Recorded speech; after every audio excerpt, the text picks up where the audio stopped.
at IFX Academy's daily analysis on pound USD, guys. Yesterday we were buying this, guys. We hit our first target. So what are we going to do today? That's the question, guys.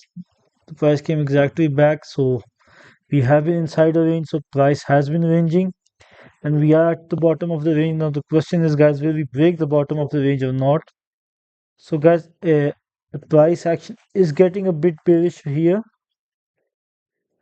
Okay, guys, but I would only get a sell signal according to my system if the price breaks below 1.32032, and it hasn't yet, so that means it's a buy for me, guys, and we continue buying. I guess my analysis will be same as yesterday. As long as we are above 1.32032, I guess we will be seeing 1.32685, and maybe we could also see 1.33106.